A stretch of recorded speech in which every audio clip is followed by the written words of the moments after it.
not going to happen and that people need to start thinking and start talking about moving further inland. Thank you very much, Jonah. Thank you. The British Medical Association, which is the trades union for medics, has called for a complete change of culture and leadership to tackle racism in the NHS. A new report from the BNA, based on the findings of a survey first published back in February, says racism is widespread and significantly underreported within the health service.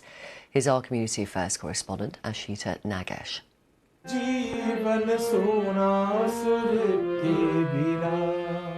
This takes Rajat Banerjee back to happier times. He's an anaesthetist, and he says racism in the NHS has not only affected his career, but also his mental health. I had to dial 111 on one occasion because I felt so low. I went out, I sort of roamed about in the backyard, I went out with my dog, and thank God that I didn't do anything silly.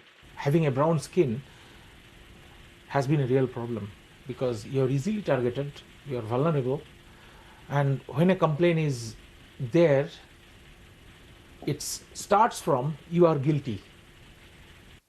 Rajat isn't alone. According to a new report from the British Medical Association, 60% of ethnic minority doctors say that they've developed mental health problems because of racism at work.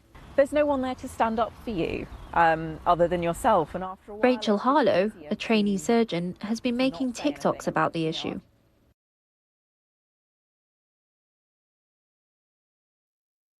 My granddad was a surgeon.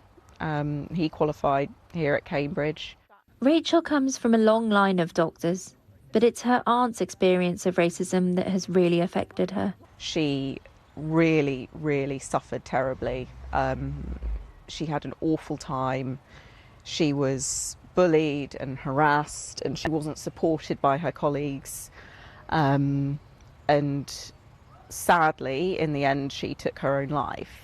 Which make them feel unhappy. Psychiatrist Dr. Raj Mohan believes racism can have a debilitating effect on a person's mental health. It's a traumatic experience, it's an unwanted experience, it's an experience that can make you feel devalued and demeaned at work. And a response to that would be one of hurt, anger, upset, anxiety, or not being able to trust people around you. Ultimately, it stops you from doing your work, it erodes your confidence. All of this will lead to mental health difficulties. And while the BMA's report focuses on doctors, it comes just a week after similar findings from the Royal College of Nurses. The BMA warns that racism is affecting patient care too. There are many doctors from other countries who've held very senior expert roles, and they come here and they're effectively dumbed down. They're treated as if they don't have the knowledge and skills when they clearly do. And we're losing out as a nation in bringing out the best of our workforce, and it's actually ultimately patient care that is suffering. The NHS says it's taking decisive action to address inequality, but knows that there is still more work to be done. For Rajat, despite everything he's been through, he still holds out hope that things will change. NHS is such a beautiful organization, one of the best in this world. It should not crumble to pieces. Ashita Nagesh, BBC News.